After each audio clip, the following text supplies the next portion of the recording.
Testing, testing, 1, 2, 1, 2. Alright, we should be good to go on this one. Ba-ba-ba.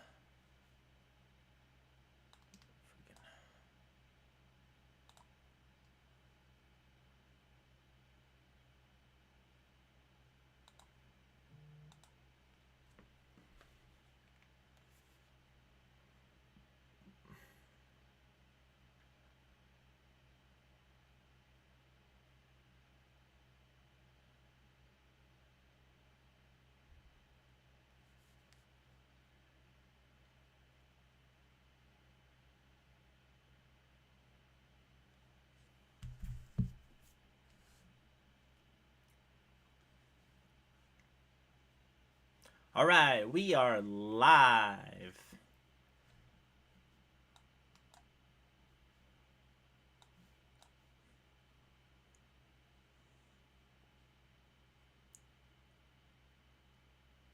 And sorry about that background noise. It's my computer trying to run everything, and man, is that thing loud.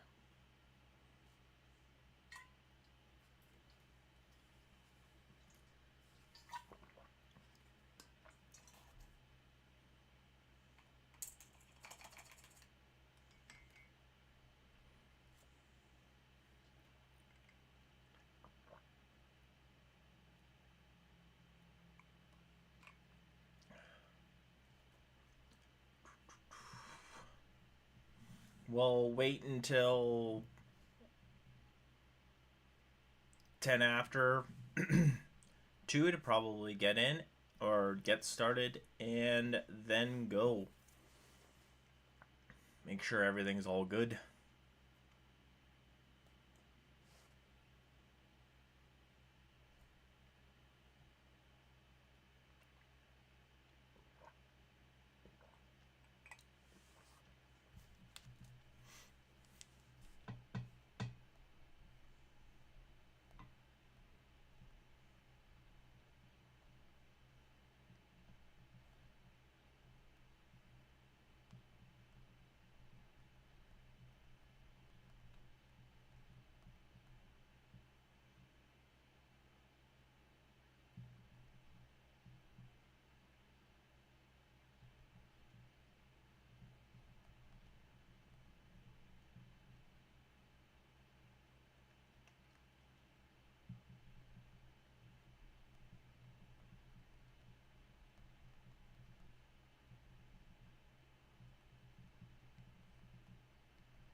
Sorry for the drinking, but it's pretty hot over here, so I'm kind of having my electrolyte drinks and some water going on, so that's exciting. And just let me know in the chat if you're in and if you'd like me to get going. As I stated earlier, we're probably just going to wait on the time, and then I'll get to my intro, and then we'll get going.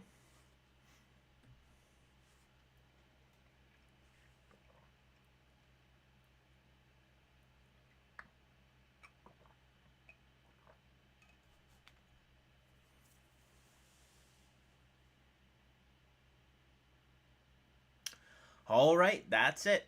Good afternoon, everyone. Hopefully, you're having a wonderful day so far, and welcome to my first VTubing live stream of Question Period. Now, finally, our politicians are getting to their actual jobs, so this is going to be a little important one. So, anyways, with no further ado, let's get into this thing.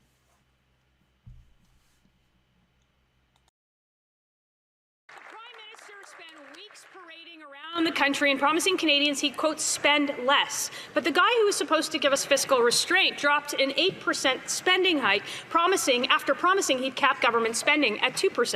A big broken promise and a $500 billion spending bill without an actual budget. He called himself an Ottawa outsider, but he's picking up pretty quick on the ways of old Liberal Ottawa. Businesses and households across the country spend their money and live within their means. Why can't the Prime Minister do the same? Minister of Finance. Mr. Speaker, I'd like to thank my colleague for the question. In fact, we have more good news, Mr. Speaker, for Canadians. In fact, Statistics Canada just announced this morning that the Canadian economy grew by 2.2% in the first quarter, Mr. Speaker. This is a plan that is working. This is a plan about building the strongest economy in the G7. This is about transforming our economy, Mr. Speaker. This is about an ambitious, a confident, and a prosperous Canada, Mr. Speaker. We will deliver for Canadians. The amendment for Thorn. But what plan? That's the confusing part. He's like, oh, this is a plan that's working, and you haven't really done too much for Canadians. Hale. Plus, yeah, what plan? We don't have a budget. There's no plan. We're just winging it here. The Liberals to tell Canadians that $500 billion blank check and an 8% spending hike after promising to cap it at 2% means good news for Canadians. A request for a $500 billion blank check isn't a plan. It's the exact opposite. And so far, the plan is the government wants to send $1,400 per Canadian family for consultants, for government consultants. He said they cut it by $7 billion. Instead, they increased it by $6 billion. If the Prime Minister is the man with a plan who you want to hire in a crisis, then why does he need to hire so many families? Minister of Finance.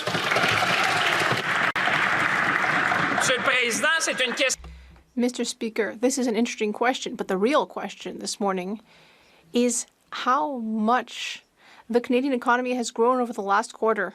And the answer, 2.2%, much higher than economists' predictions. So when you have a plan to grow the Canadian economy, to make it the strongest in the G7, to transform our economy, to have an ambitious and prosperous country, Mr. Speaker, well, that's what Canadians have asked for, and that's what we're delivering. Mr. Speaker.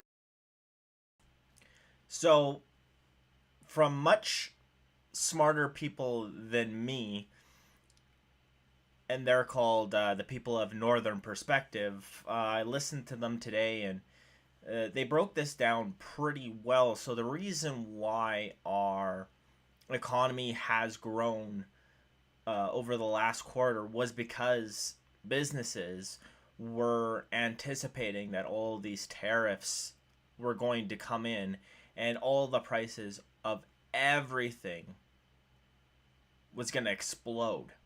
So they bulk buyed everything, and that increased our economy. Now, what they didn't anticipate that was in April, Mark Carney would sign an order in council and make pretty much all those tariffs null and void. So who knows what's going to happen now that they've bulk buyed everything at a quote-unquote lower price, or maybe these businesses are going to be SOL. If the government had a plan, they'd table a budget yesterday and tell Canadians exactly how their money is being spent. And of course, nothing says affordability like hiring the architect of the housing crisis to fix the problem here. The new housing minister let Vancouver home prices rise by 179% when he was in office. So I have a very simple question. Can he tell us how much of this government's inflationary spending, how much is each Canadian mortgage going to go up as a result? Minister of Finance. Mr. Speaker, I like this question period this Friday because we have so many good news for Canadians. It is interesting, the question, but the real question is that we have a plan and our plan is working. 2.2%, Mister, in terms of growth in the last quarter. This is what Canada is about. It's about investing in our people. It's about investing in our industry. It's about investing in Canada. Mr. Speaker, not only we have growth, but we always have a triple rating, a triple A credit rating, Mr. Speaker. One of the two countries in the G7. Imagine, Mr. Speaker, that's a confident Canada. That's an ambitious Canada. That's the Canada we'll build together.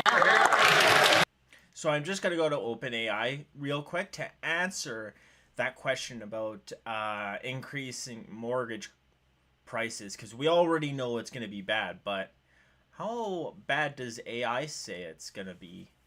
So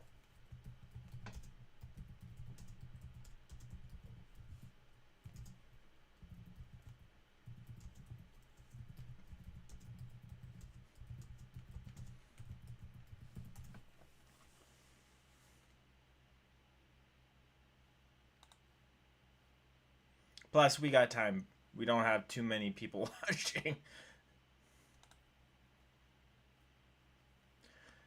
So just type this into OpenAI, and from what the Bank of Canada said, as of May 2025, they have reduced a policy rate to 2.75% with expectations of further cuts.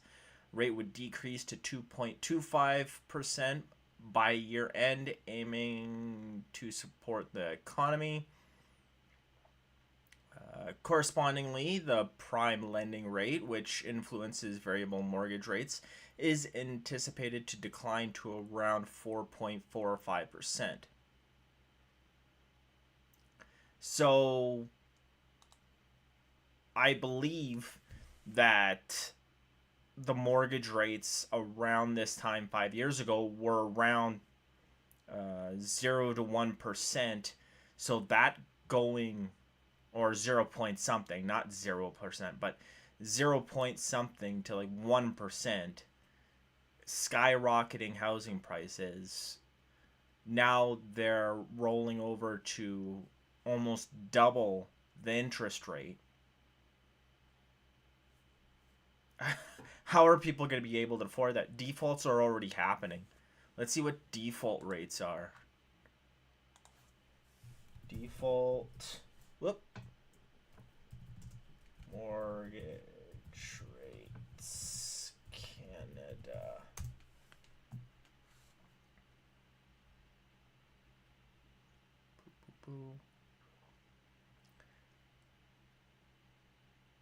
So, from what they say, the default mortgage rates in Canada, as of mid-2025, Canada's mortgage default rates have risen from historic lows, but remain modest by international standards. Okay, how about Canadian standards? We don't care about international standards. OpenAI. Okay, national mortgage delinquency rates, the national rate. The mortgage delinquency rate increased from 0.14% in Q4 2023 to 0.2% in Q4 2024. So that's an increase of 0.06%, and that's in 2024. And we're just starting 2025. And so that's a lot. Ontario has been a significant rise, is 0.22%, because you've got to remember that 0.20 is all across Canada. So Ontario's 0.22%, British Columbia and Quebec, an increase of 37.7 and 41.2% respectively. In Alberta has experienced a 3.6 decrease in mortgage delinquencies. So I don't even be biased, but good job, Alberta. But we have some of the lowest housing prices, so it's kind of a little bit, you know, not the best. It's not. I mean, it is what it is. And now they're bringing up the same old AAA credit rating. We all know the Government of Canada in their credit rating, they use the CPP. They leverage that, and that's why we have a AAA credit rating. So, it's a weird way to do it because the government can't actually access that. Luckily.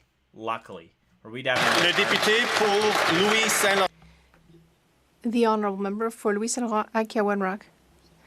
Well, Mr. Speaker, just a few weeks ago, all of these people were elected telling Canadians they would control spending.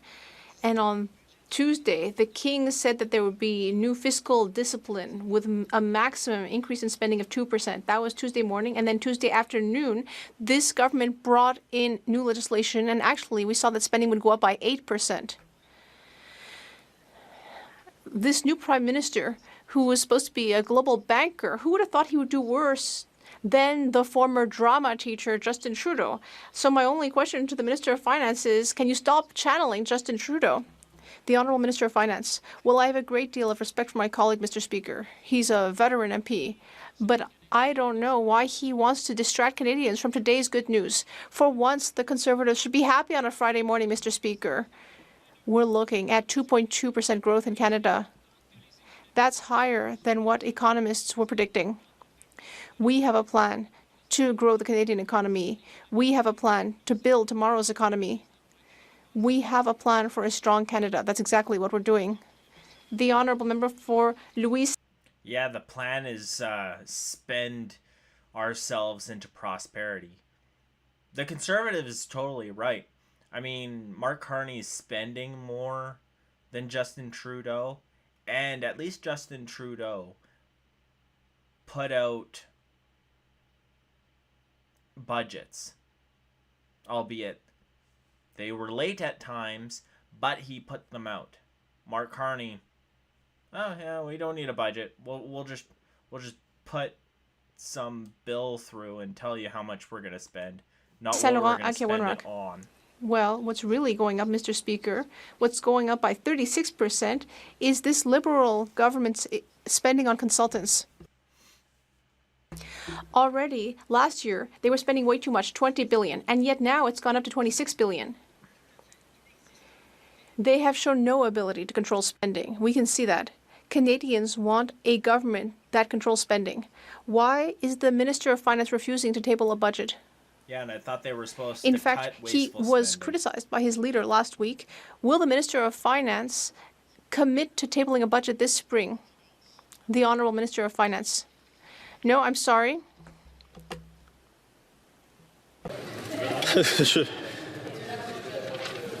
The Honourable Minister, le ministre. Oui, merci. The Honourable Minister.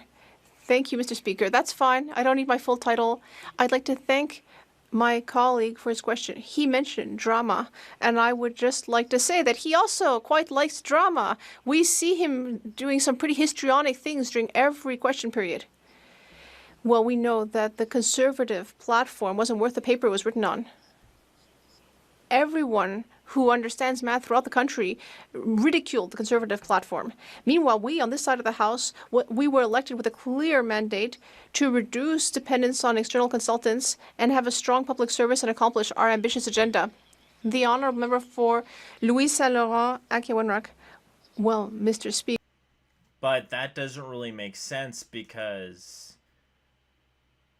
the Liberal platform is just a dumbed down version of the Conservative platform. So is he calling his own platform not worth the paper it's written on? That is a really, really weird thing to say. Speaker, I'm not being theatrical. These are facts. This government said it would reduce its spending on consultants, but actually we're seeing the exact opposite. 36%. That's the increase on consultants. For those who are listening at home, know that for every single family, those consultants are going to cost you $1,400 in taxes. That's the signature move of this government. Will someone tell this Minister of Finance that it makes no sense to further increase spending on consultants?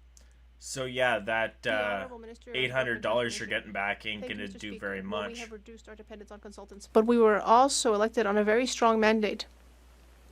A mandate to increase government efficiency, for example, by using new technologies. My colleague mentioned Canadian families. Well, this week we tabled a motion in the House, a measure in the House, to give back on average each Canadian family $840 in tax cuts. Will the Conservatives support that measure? It's only common sense. Well, I mean, if you're, as the Conservative said, if taxes are gonna go up because of all this spending, $1,400, and you're giving back $850, just math wise, families are going to be losing money. So you're not giving anything back. It's kind of like what did that one shopping company do where you spent money on them and then they sent you some money in the mail to make it feel like you were making money at the end of the day? That's what it seems like what this government is trying to do. And remember that if inflation increases because of this massive spending Mark Carney is planning on doing, that is called the invisible tax. And who gets hurt by that is the most vulnerable. It's the lower and middle class who gets hit by that inflation. So that like $33 a month ain't gonna be doing anything. The Honourable Member for Gaspésie-Les-Îles-de-la-Madeleine, Listigouche. Well, Mr. Speaker, elected officials should never spend Quebecers' money blindly, and yet that's exactly what the Liberals are proposing today. They're asking the House to adopt measures that are worth more than $200 billion without a budget. Not a budget, not even an economic update. They are spending without even trying to count what they're spending. If this new government wants to put an end to the frivolous image of the Trudeau years, well, they're off on the wrong foot. Will they finally make it clear to Quebecers what is actually going on with the public finances? The Honourable Minister of Finance. I have a great deal of respect for my new colleague, Mr. Speaker, and yet things are getting off on the right foot because the first thing we're doing is to bring in a tax cut for 22 million Canadians, including people in his riding, who will be very pleased to hear this news. 22 million Canadians will have to pay less in taxes. This is a key measure. During the campaign, we said we would make sure that Canadians had a more affordable lifestyle. And we're doing exactly what we promised. My colleagues should be happy to support this government measure. So anybody watching this, I think a big thing of what we're going to have to watch over the next, say, year is inflation rates and how much food costs. Because I have a itching feeling that they're going to continue on with this GST thing, but we're going to see a lot of prices go up. And then it's just going to be all blamed on Trump and the tariffs, even though we know that a bunch of these tariffs are have exceptions put on them. Proper English. Use proper English. The Honourable Member. Mr. Speaker, this government is continuing to spend Quebecers' money without a clear plan. They are trying to make people believe that they can continue to increase spending and yet somehow not increase the debt or cut services. Quebecers understand that that makes no sense, but the Liberals are asking them to just trust them. Just trust us, even though we don't have a budget. Mr. Speaker, the Liberals have shown over and over that they do not deserve Quebecers' blind trust. When will there finally be a budget? The Minister of Industry. Mr. Speaker, one thing is very clear. It's that Quebecers have placed their trust in us with 44 incredible Liberal MPs, twice as many as the Bloc Québécois, who have 22. Quebecers know that we are currently in a tariff war which is directly affecting our workers and economy. Our Quebec MPs and ministers are here to defend Quebec. That's what we're going to do.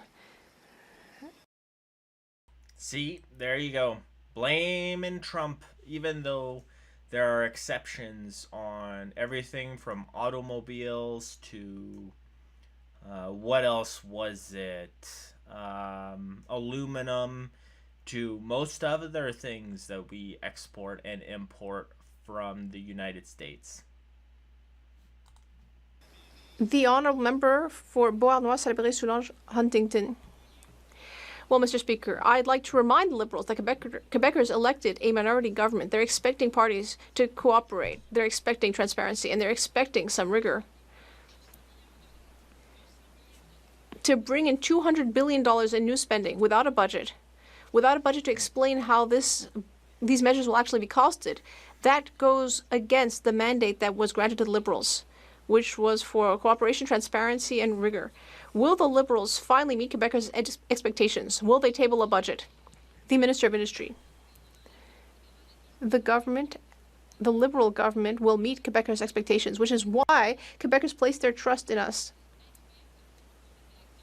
We saw that during the election. That's why we have 44 MPs, which is a record for our party. We're very proud of that. I'd like to thank all of my colleagues who worked so hard. Congratulations. And of course, we will on occasion cooperate with the Bloc Québécois. But the key point is that we will defend Canadian sovereignty, whereas the Bloc Québécois prefers to just focus on Quebec's sovereignty. We will be here to create jobs and protect our economy. That's our priority. For Hastings. Ooh, shots fired. That was a good one, mentioning how the Liberals are for all Canadians, and even though that's not particularly true, and Bloc Québécois are only for Quebecers. So Lennox and Addington and Tyne-Denaga. The Prime Minister's first bill has shattered his spending promises.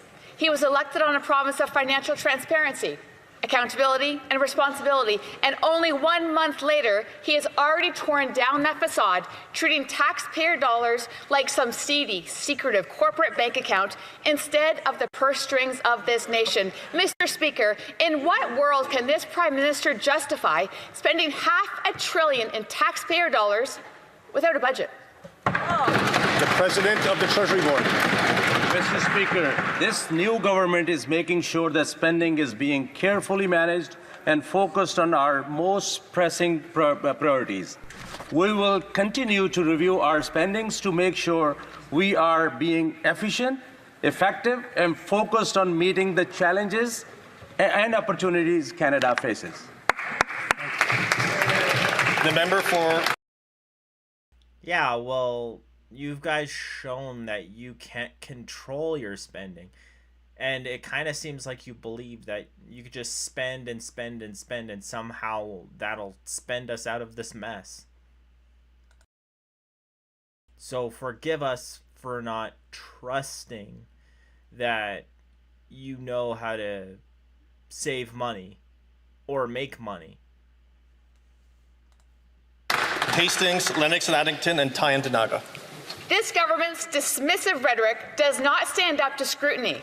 They promised to cap spending at 2%, but hours later increased it by 8%. No fiscal anchor, no fiscal guardrails. We are in a fiscal freefall, and working-class Canadians are paying the bill, including nearly $1,400 per household spent on this Prime Minister's corporate consultant cronies. Mr. Speaker, it's insulting to Canadians. How is this Liberal government asking to spend $500 billion without a budget? President of the Treasury Board. Mr. Speaker, let's talk about the investments in the main. It includes important funding to support the Canadian Forces, health services for First Nations, dental care, border services and immigration, veterans benefit and housing. The new government is investing in Canadians to build Canada strong. The member for Haliburton, Kawartha Lakes. Speaker, under to these Liberals, it's the same spending, same ministers, and same painful consequences for Canadians. Except now, we don't know the government's full plan because they refuse to table a budget, something quite new to Canada. Budgets have been presented during wars, economic downturns, and yes, even following elections. We do know that this government has increased spending on consultants by 36%, meaning every Canadian household must pay $1,400 to get gimmicks instead of results. How is this Liberal government asking to spend $500 billion without even a budget? Minister of Finance. Mr. Speaker, it's the same old Conservative, but with new slogan, Mr. Speaker. We're just a week in this House, and they're coming back with slogan. On this side of the House, Canadians watching at home know they can trust us, Mr. Speaker, because we promise and we deliver. We promise to be there for Canadians, and the first thing we delivered, Mr. Speaker, was a tax cut for 22 million Canadians. There are people in this riding watching today, and they're going to thank this new Liberal government, Mr. Speaker, to make their life more affordable. But we have even more good news, Mr. Speaker. We're removing the GST on new homes for first-time home buyers up to $1 million, Mr. Speaker. This is The member for Haliburton, Kawartha Lakes. Well, Speaker, I don't think there was any slogans in that, and I don't think putting forward a budget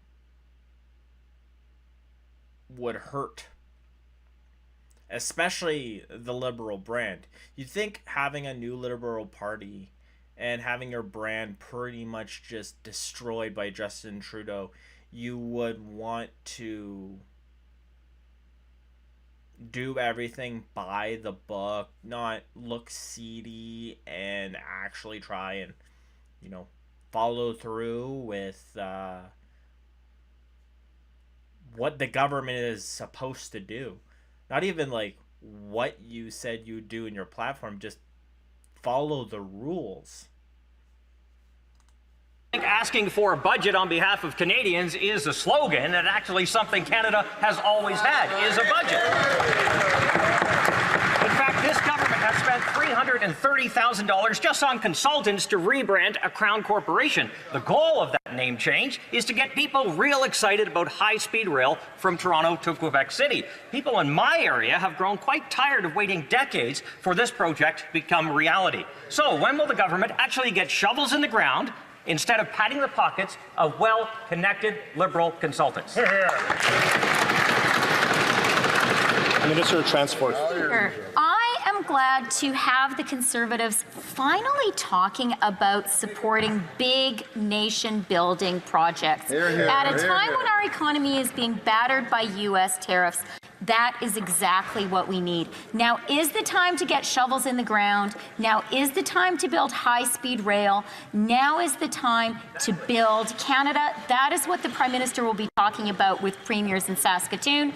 That is going to be what is in the bill that we will be presenting in this session, and we're going to count on the Conservatives to support that. The member. Is she saying that a nation-building project is high-speed rail in like Ontario and Quebec? I hope I'm hearing that wrong or understanding it wrong, because that's not a nation-building project. That's a two-province project. And she better not be saying that in Canada if it's just a Quebec to Ontario project. For Similkameen, South Okanagan, West Kootenay. Mr. Speaker, the new Liberal Prime Minister is keeping the wasteful spending of Justin Trudeau. In fact, they are increasing spending on building bureaucracy and on well-connected consultants. The Prime Minister promised to cap spending at 8% and instead is increasing it at 2% and instead is increasing it by 8%. That's without even tabling a budget to give this House a full picture of our public finances. How is the Liberal government asking to spend $500 billion without a budget plan? The President of the Treasury Board. Mr. Speaker, I want to remind the member that a lot of that funds in the main estimates are transfer payments to provinces and territories. That means billions of federal support for the member's province and the constituents. I challenge the member to join us in supporting these investments so that we can deliver services to Canadians and build Canada strong. The member for Red Deer. Yeah, but those transfer payments come from provinces like Alberta. So they come out of our taxes. Mr. Speaker, this week's throne speech confirms that Canadians are in for more of the same recklessness with this Liberal government. They promised to cap the spending at 2%. They've broken their promise again. Spending $500 billion, almost 8% more than Justin Trudeau. Same limitless spending, same mistakes that got Canada into this mess. Canada can't trust the Liberals gambling with their futures. When will the Prime Minister stop hiding the state of our finances and release a budget? For Government Transformation and Public Works. Thank you, Mr. Speaker, and I'm very proud to have been elected with this government on a strong mandate to reduce bureaucracy, make government more efficient. We're working on it, and the goal is to spend less so that we can invest more, and that's exactly what we're doing with a tax cut for 22 million Canadians. That's going to save, on average, per Canadian family, $840. I'm hoping Conservatives will rally behind this common sense idea. Thank you. The member for Regina, Wascana. So we're working on it, bro. Over the last 10 years, the Liberal government's debt and deficits have been out of control. The Prime Minister said that his government had a plan to cap its spending increase at 2% and to cut expensive government consultants. But now the Liberals want to quadruple that spending increase and to spend 36% more on consultants, all without any accountability. Mr. Speaker, why are the Liberals spending $500 billion with no budget? The Minister of Finance. Mr. Speaker, I'm very happy by the question by the member. In fact, what he's failing to tell Canadians watching today is that, in fact, Canada has one of the best balance sheets in the G7, Mr. Speaker. Not only we have a AAA credit rating, Mr. Speaker, but we have the lowest debt to GDP ratio, Mr. Speaker. That is an enviable position. I just presided over the G7 Finance Minister meeting in Banff recently. Mr. Speaker, the world is watching what Canada has to offer, and the world wants what Canada has to offer, Mr. Speaker. In this sense, Mr. Speaker, we're going to build the strongest economy of the G7. We're going to make this country resilient and ambitious for all Canadians. La députée pour... Well, the GDP is our spending, so... And I've already reiterated the Q4 spending, so... The honourable member for Côte-Nord, Kawawachkamach-Nitassinan. Mr. Speaker, 10 years ago the Liberals came to power and they promised to reform the EI system. Year after year, they assured workers that they were almost ready to act, that it would only take a few months at the most. But 10 years later, the EI reform has not even made the slightest appearance in the throne speech. And yet, we're at a time when we're in a trade war with the US, and key industries like aluminum are being affected by these tariffs. Does this government realize that this is the worst time to abandon our workers? The Honourable Minister. Well, thank you very much, Mr. Speaker. And in fact, we've already taken actions to strengthen EI and remove some of the challenges for workers who are facing unemployment to access EI. We know that we need to respond adeptly as these tariffs threaten our workers across Canada, and that is exactly what the Prime Minister has asked me and my colleagues to do. We'll continue to be there for workers. We'll continue to have an employment insurance system that works for everyone. La députée pour Côte-Nord. Well, accessing EI isn't the problem. I mean, you can access EI as long as you're not laid off through any fault of your own. So with these tariffs, when they come, or like if you're laid off because of that's no fault of your own. I think the issue is you don't get enough of your own money back in EI. Right? You only get 55%. And if you're like, oh, I can't feed my family on 55% of my income, I want to get a DoorDash job to supplement that so I can actually get a little bit better food. Oh, wait, you have to claim that and then get that deducted off of your EI. Unless something's changed since I haven't had a job. That's how it is, which is ridiculous and extremely stupid.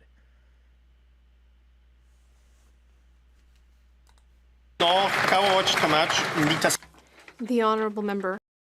Well, or you have to claim that extra money that you're making in your taxes. Actually, I don't know. I don't know if that's quite true. I know you have to claim that in your taxes.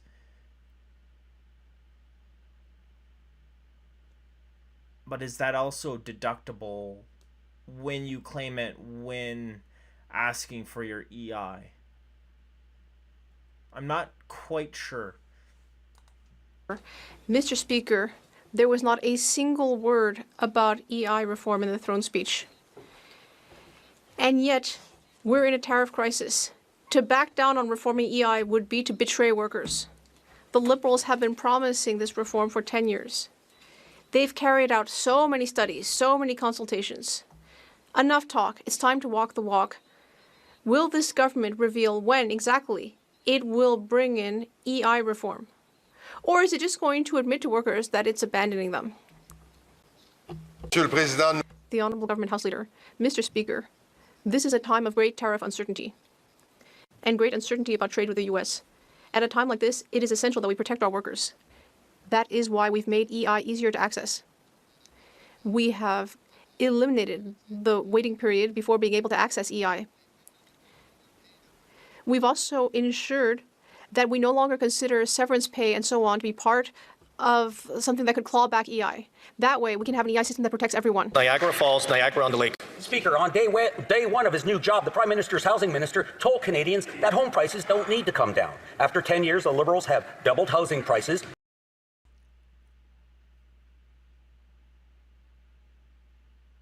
While most companies, what they do is they give you a massive amount, like bulk pay, if they can, not severance pay when you leave, and that way you can get max EI. But even so, I didn't even know that was a thing. That's even worse. That you'd get your severance and then you'd had to take that off of your EI. Because like I said, I've never really gotten severance before. So that is so bad. Down payments, mortgage payments, and rent. And now the housing minister is doubling down to keep home costs high.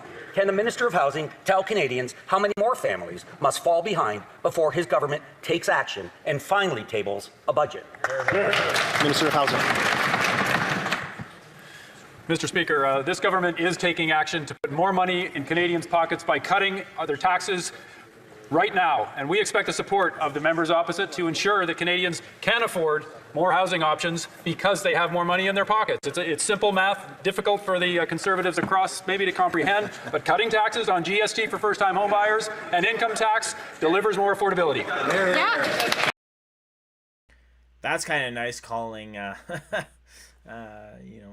your colleagues stupid, but and calling the people who voted for them stupid as well. So great one, and Mr. Smirky Smirk, and I'm just gonna keep on going. The member for Niagara Falls, Niagara-on-the-Lake. Speaker, the Ontario Land Registry Office, Terranet, reports the average age of a first-time homebuyer in Ontario last year was 40, up from 34 a decade earlier. New data also shows GTA home sales are the worst since the market crash of the 1990s. And at home, the Niagara Home Builders Association has said housing starts in Niagara are at a 10-year low. This is the Liberals' government's 10-year record, Speaker. So can the Prime Minister tell us why Canadians should trust him and his government to fix the problems they themselves created. Minister of Housing. Mr. Speaker, I served for 10 years as mayor of Vancouver on the front lines of a housing crisis. Hear, hear. Cities, as many mayors and councillors here in Ottawa this week know, do not have the tools, the finances, or the jurisdiction to solve a housing crisis. That's why I'm here now. I am here now so the federal government can implement changes to make housing more affordable at a scale not seen in generations. Thank you. The member for Cowichan, Malahat, Langford. Too bad we don't have a budget to show how you're going to actually do that. And it's kind of interesting how in Niagara, on the Canadian side of the border, housing prices are like not double, but like 1.5 times larger or more expensive than across the border in the US. I just thought that was interesting. Mr. Speaker, after 10 years, the Liberals have doubled housing prices. The new minister's housing record shows the government is more of the same. As Mayor of Vancouver, he oversaw rent increasing 50%, house prices increasing 179%, and homelessness up 40%. And yet we know we must build more homes to meet demand. The City of Langford is actually discussing slowing down the development of homes, stating, quote, "There is no award for overachieving." How many more Canadians must struggle to find a home before this government finally tables a budget? The Minister of Housing. Thank you, Mr. Speaker. Well, getting affordable homes built in Canada means partnership and collaboration across all levels of government. Federal government, that's right. Provinces and territories, cities, Indigenous communities. Challenges that we have on the ground in communities. For 7 of my 10 years as mayor, it was a Conservative government that did nothing for affordable housing across Canada. That's right. The member for Beauce. Mr. Speaker, the housing minister on his first day in office told Canadians that how home prices don't need to come down and that the market is stable. But vacancy rate is under 2% in most towns in my riding. Costs have gone up about double since 2021. The government's measures are not enough. It's insufficient. Young Canadians deserve to be able to buy their own home. When will this government cut bureaucracy and bring forward real solutions to the housing crisis? The Minister of Industry. Mr. Speaker, these problems are very real. We have an excellent minister who can handle the matter, and we have a great plan too. In the meantime, we need to work together. We need to build more homes. We need to make housing more affordable. We need to help workers in the meantime, workers who are affected by Trump's tariff war. So, under the current circumstances, we are building a construction industry to help lumber workers, steel workers, and steel and aluminum workers. So, I look forward. Well, it kind of makes sense. The Liberals are shilling for their new boomer voter base, right? All of those old people who don't want their housing prices to go down so they can second mortgage their houses for their retirement. Yeah, they don't want it to go down. Young people are voting Conservative, so why would the Liberals help housing prices go down? That would only excite young people who hence vote Conservative. Why would you do that? It would anger the boomers who want their housing prices to go up. Yada, yada, yada. Forward to working with my colleague on this question. The Honourable Member for Beauce. Mr. Speaker, it's just not enough. Many young Canadians have lost their dream to own a home of their own. After 10 years, Liberals doubled rent, doubled mortgage payments, doubled home prices, and doubled mortgages. Canadians can't breathe, Mr. Speaker. According to the housing company, things have doubled recently in Quebec. Does the minister feel that prices in Quebec need to come down so that young people can make their dreams come true? Mr. Minister, yes or no? The Honourable Minister of Industry. Thank you, Mr. Speaker. Here's what Quebecers and Canadians do want to know. They want to know how we're going to help them through this housing and affordability crisis. The minister has been clear about this, so has our government. We are cutting taxes. We are cutting taxes for the middle class. We also want to cut GST for first-time home buyers. We also cut the carbon tax. We are working to improve affordability. We're also going to create jobs in construction sectors. Merci, monsieur. Thank you. So, we're working on it, bro. I mean, cutting the GST is awesome, and let me tell you, that's a conservative platform. Pierre Poilievre ran on that, and like I said, that's awesome, but how are you going to bring the prices down?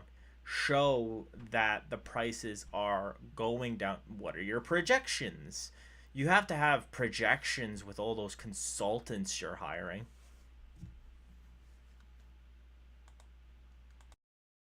Thank you, Mr. Speaker. First, I would like to acknowledge and thank the constituents in my amazing riding, Saint-Boniface-Saint-Vital. I thank them for placing their trust in me to represent them here in the House of Commons. Northern and Arctic affairs. The prairies are affected by drought and warmer than normal temperatures for a third straight season. The conditions are fueling the severity of wildfires and posing significant risks to our communities. We're not yet in June, and thousands of Canadians across the prairies have been forced out of their homes, including thousands of... Minister of Northern Affairs. Mr. Speaker, my heart is with everyone across the country that is affected by these devastating wildfires, especially the people of my riding, Churchill, Kuwait, Nukaskia. The fear and uncertainty are overwhelming, but they are not alone. I remain in constant contact with my federal colleagues, provincial, local, Indigenous leaders, including Councillor Debbie Dumas, to ensure every person gets the support that they need. The federal government, the Canadian Armed Forces are fully mobilized, people are being evacuated, and we stand united in this crisis. The member for North Island, Powell River. After 10 years of Liberal government, Mr. Speaker, many Canadians no longer feel safe in their own communities. Violent crime is up 50%. Gang homicides are up 78%. Gun crime up 116%. The direct result of the revolving door Liberal justice system, or injustice system, I should say, and weak Liberal laws that serve the interest of criminals and not Canadians. So, Mr. Speaker, if this really is a new government, will the Prime Minister repeal Trudeau's old soft-on-crime policies, including Bill C-5 and Bill C-75? The Minister of Public Safety. Our plan to keep communities safe will keep drugs, guns, and criminals off our streets. We're committed to hiring 1,000 more CBSA and 1,000 more RCMP officers to secure our border and help keep our streets safe. We're partnering with police services across the country to fight organized crime. We will make it tougher for violent criminals to get bail and impose stricter sentences for repeat violent offenders. We will always be there to protect Canadians.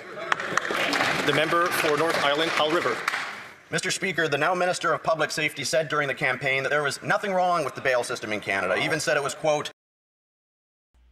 Well, that's good, but I'd like to see that actually get done.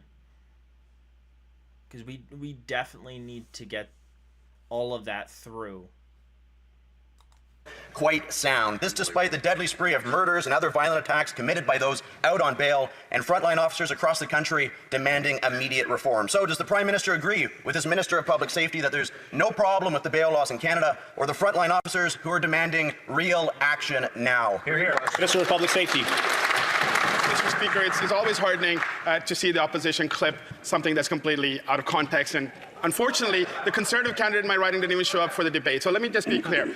Our government was elected on April the 28th with a mandate of ensuring that our communities are safe. That is exactly what we will do. We will work with law enforcement. This morning, I had the opportunity to meet, along with the Minister of State for Labour, members of the CPA, Canadian Police Association, and I look forward to working with law enforcement across this country to make our communities safer, Mr. Speaker. The member for Elmwood. Well, as long as they change the laws along with it. He said he would, but if they just give the police force money and not change the law, then the criminals are just going to get out again, and it's just going to be a revolving door. So, like I said, we'll have to wait and see what actually happens on this one. Transcona. Mr. Speaker, after knocking on thousands of doors in my community this past spring, I heard the same concerns, that people are worried about the rise in crime. In Winnipeg, violent crimes like assaults, threats, and extortion are increasing. Homicide Canada reported that in 2024, Winnipeg saw over 40 homicides for the 6th year in a row. Because of Liberal bills C-5 and C-75, repeat violent offenders are treated with kid gloves and get released. When will the Liberals finally put the rights of victims and law-abiding Canadians ahead of their soft-on-crime, hug-a-thug agenda? The Minister of Justice and Attorney General of Canada. Mr. Speaker, I'll take a moment to thank my constituents for returning me to the House of Commons for the 4th time and rising as the first time as Minister of Justice and Attorney General. talking to people during the campaign back home, they said when dangerous people commit serious crimes and pose a threat to the public safety, they should face serious consequences. We have listened to them, Mr. Speaker, and are moving forward with stronger bail provisions for auto theft, for home invasions, for drug trafficking. We're also going to advance stronger sentences for serious crimes and for repeat offenders. We're going to do what it takes to ensure that Canadians can feel safe in their communities and be safe in their communities.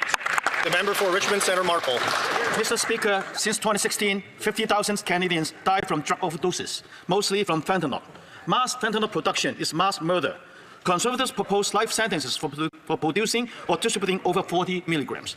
How many more Canadians must die before the Prime Minister treats mass production of fentanyl as mass murder and supports life sentence for drug kingpins? Minister of Public Safety.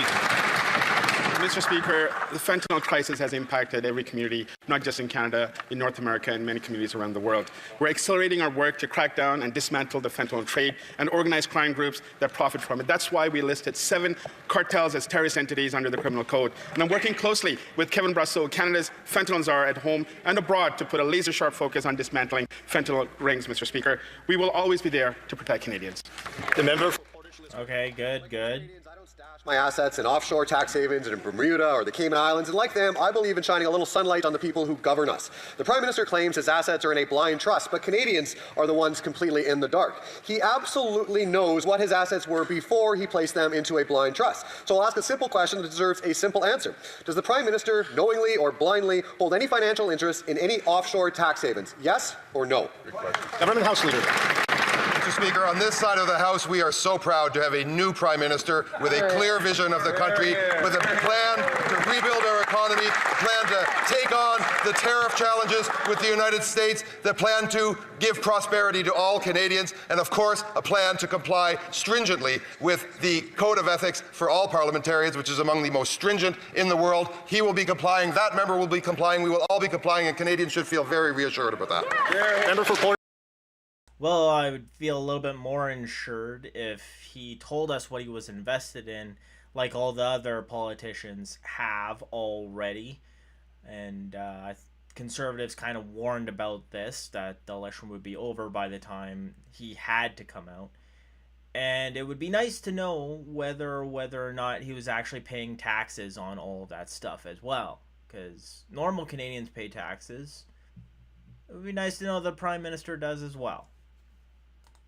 I do not feel reassured. I certainly did not hear a no in there. But what we do know is that this Prime Minister was implicated in setting up offshore tax havens to avoid paying Canadian taxes. We know he's sitting on stocks from Brookfield Assets, which is riddled with conflicts of interest and benefits handsomely from government conflicts.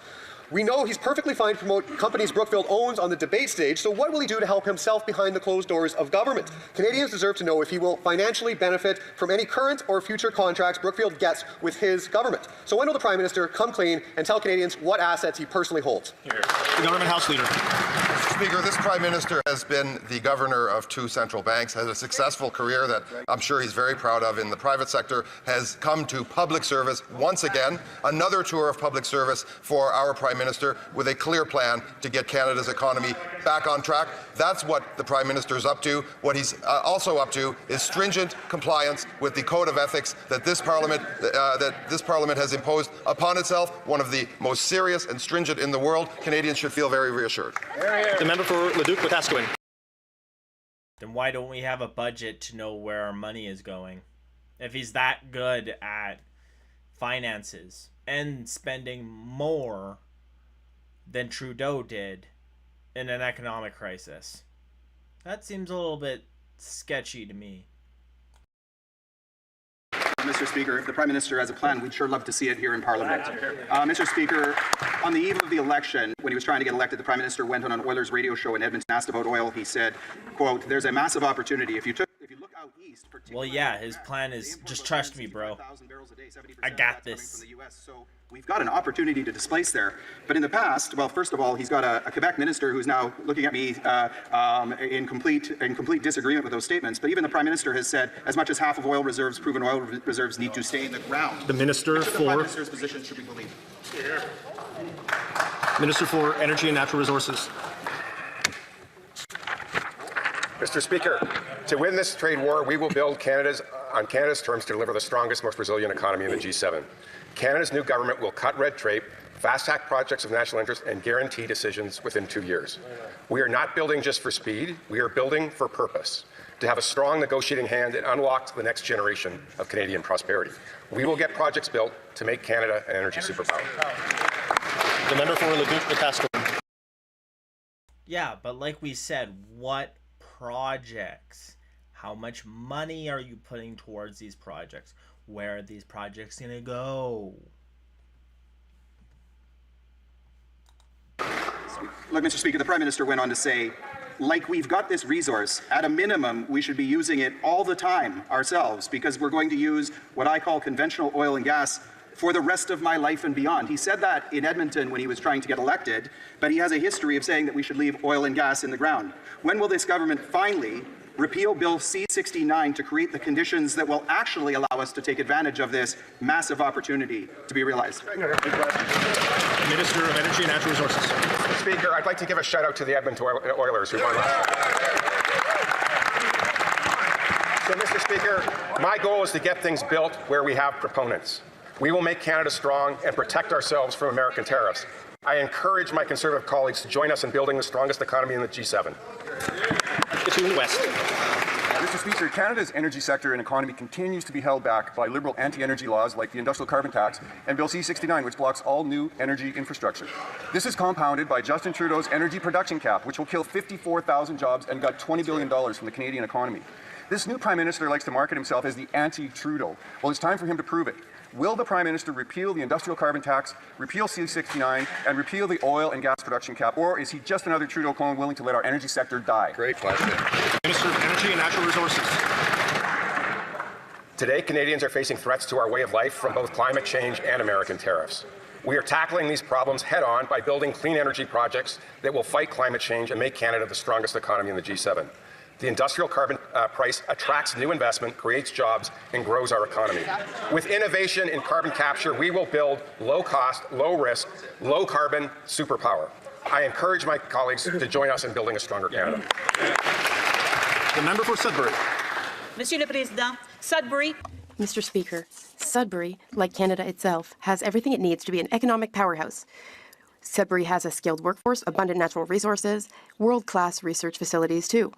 Throughout the campaign, I heard from researchers, innovators, and business leaders who wanted to know how the federal government will help them navigate this period of uncertainty. Can the Minister of Industry inform the House how we will fight in order to protect and build a prosperous and resilient Canadian economy? The Minister of Industry. Thank you, Mr. Speaker. I thank my colleague for her question, and I also thank her on her election in Sudbury and her hard work for the people of Sudbury. She is right that the American tariff war and trade war does cause a lot of uncertainty throughout Canada. That's why we're going to invest significantly to create jobs throughout the country, including in her riding of Sudbury and in Northern Ontario in general. We will attract investment from around the world. We will decrease our dependence on Americans. Canada is open for business. Mr. Speaker, just our... And I just saw a quick article that said that Canada is going to pull out of the U.S. I think it just said military agreement and go with EU military agreement. How is that going to help with the Golden Dome?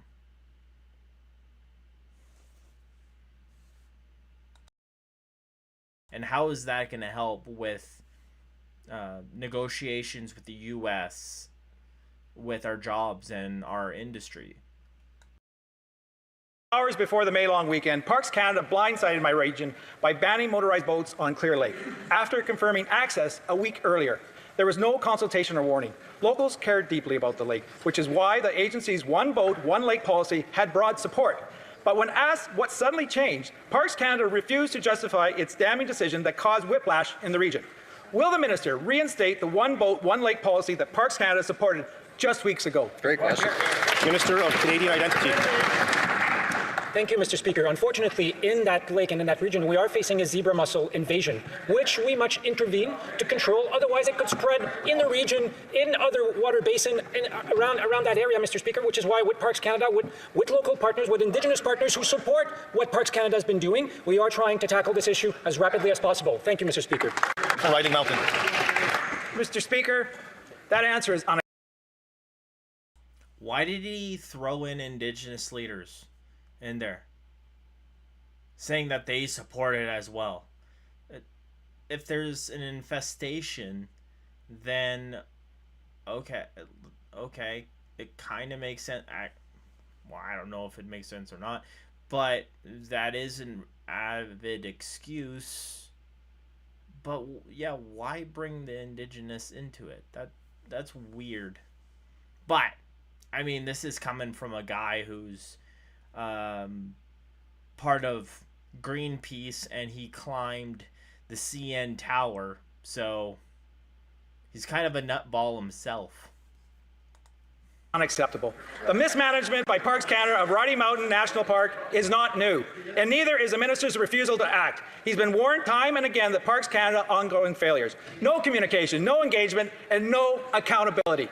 Every time Canadians raise the alarm, the minister insists things will improve, but nothing ever changes, Mr. Speaker.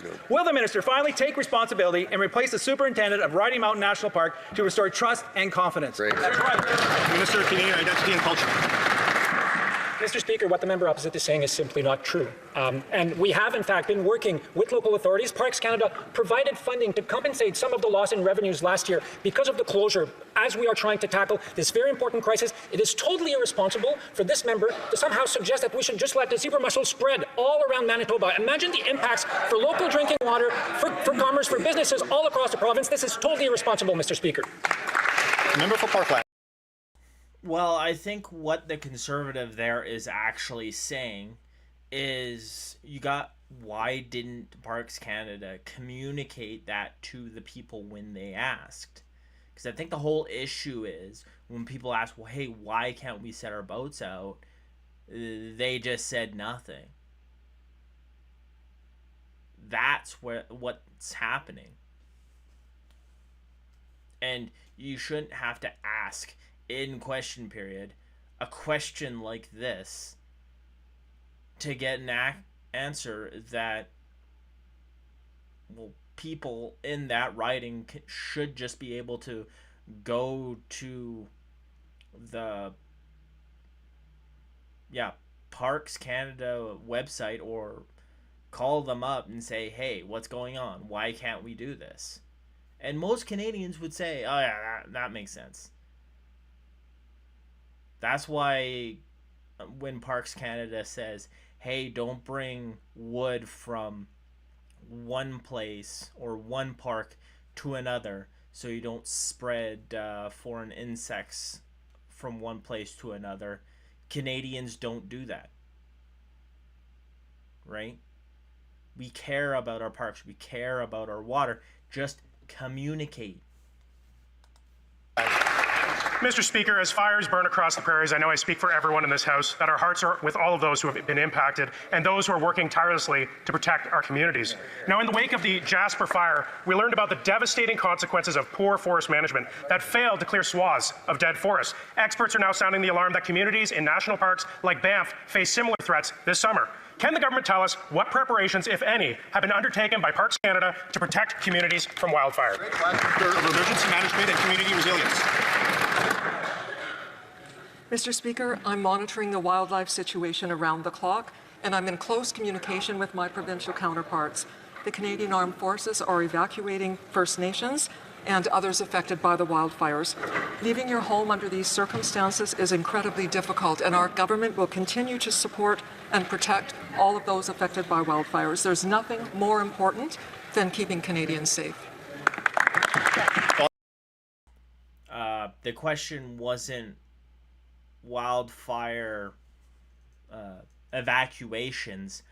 The question was about wildfire prevention. And I think the big thing was about, hey, are you going to do controlled burns again? Because that whole email thing or scandal came out where the government didn't like the word controlled burns and all that, so they decided to stop doing it. Don Valley North. Speaker, at the doors in Don Valley North, I heard from many constituents that access to affordable housing is one of their top concerns. I, like every member on this side, feel proud to stand with a government that has put forward the most ambitious housing plan this country has seen since the Second World War. Can the Minister of Housing and Infrastructure tell my constituents what they can look forward to seeing from this plan? Minister of Housing. Mr. Speaker, I thank my colleague for the question and thank the voters in Don Valley North for electing her here to this House. We will get hundreds of thousands of new homes built, more affordable homes across Canada, and double the share of non-market affordable housing in this country by starting up Build Canada Homes, a new entity that will build affordable homes at scale across Canada, utilizing public land and even existing structures. We will be cutting municipal development charges, working with municipalities to bring down those costs as well, and much more.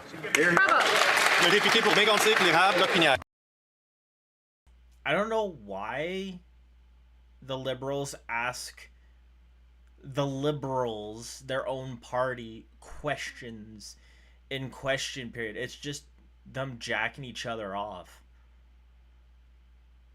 It's a moot point and a waste of time. The member for Mégantic-L'Érable-Lotbinière. On July 6, 2013, the town of Mégantic, Lac Mégantic, experienced the worst railway tragedy in Canadian history. 47 people lost their lives. 4,344 days later, despite political commitments and several unanimous motions in this House, the citizens of Lac Mégantic are still waiting for work to begin on the rail bypass to get the train out of the town centre. Justin Trudeau declared to the people of Lac Mégantic on May 11, 2018, "We're going to get it done." When will the Minister of Transport come to Lac Mégantic to tell the people the truth and explain why trains are still running through our town centre? The Minister of Transport. Thank you for the question. This is a very serious matter. As newly appointed Minister of Transport, I would like to begin by expressing my most sincere sympathy to all those in Lac Mégantic who suffered enormously. This is a top priority for our government. This matter must be a priority for our government. In fact, it should be a priority for all members of Parliament. We will get it done. Speaker, yesterday I tabled the first private member's bill in this Parliament, Bill C-201, which aims to bring mental health, addictions and substance use services into our universal public healthcare system. The last Liberal government promised to ensure mental health is treated as a full and equal part of Canada's public healthcare system, but they failed to deliver. Untreated mental illness has enormous costs for families, communities and our economy. Will this new government recognize that investing in mental health is good for all Canadians and support my bill? Honourable Minister. Merci, Monsieur le Président. Thank you, Mr. Speaker. First, I'd like to thank the constituents of Papineau who have given me the privilege to represent them here in this House. I would also like to thank the opposition member for his question. I would like to assure him that mental health is a priority for me. Canadians who need mental health services should know that the federal government will work closely with provinces and territories so that they can access these services. Thank you. Saanich Gulf Islands. Thank you, Mr. Speaker. As Saskatchewan and Manitoba burn, there's precious little content in the speech from the throne. Oh, here we go. The Green Party. On how this government plans to approach the climate crisis. There's not a single reference to the Paris Agreement and our legally binding targets to cut emissions by at least 40% by 2030. November 2024, we were only 7% below 2005 levels. When will this government present a plan? So far, all they've done is cut the one measure that was working. Hear, hear. Minister of Environment and Climate Change.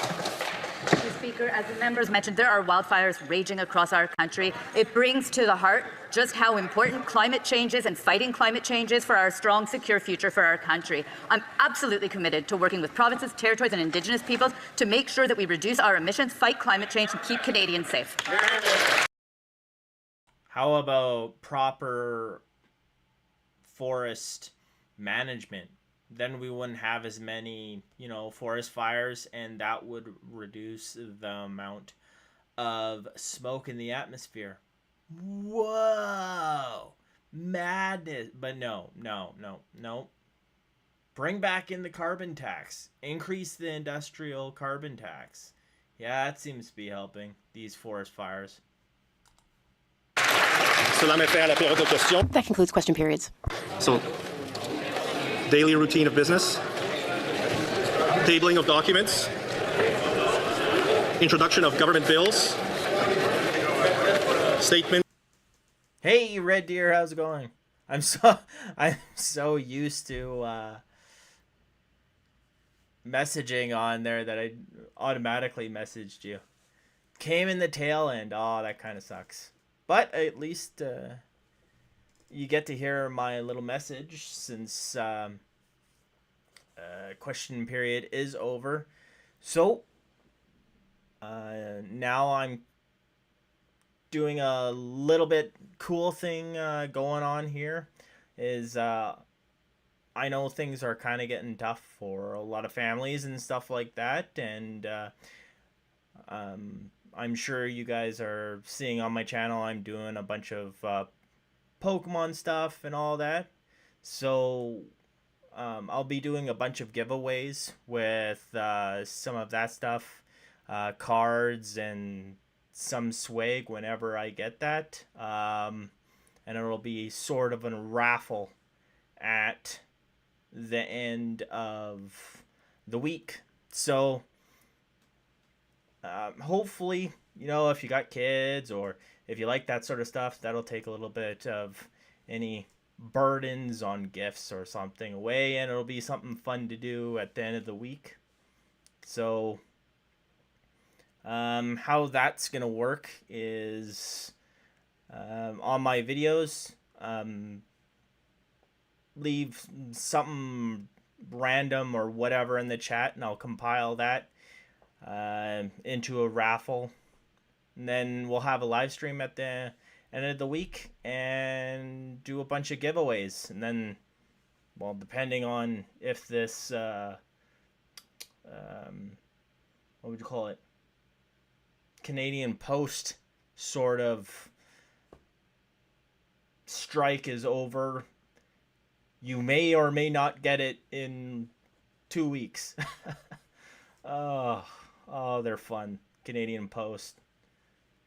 So that's the cool headline there. Thanks, Ty, for or Tal, sorry, for sending the message, and I'm glad you joined. Maybe next time I will start a little bit later.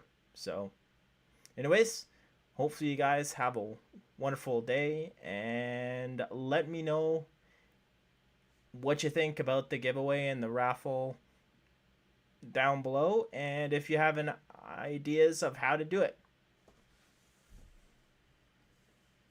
And have a great day.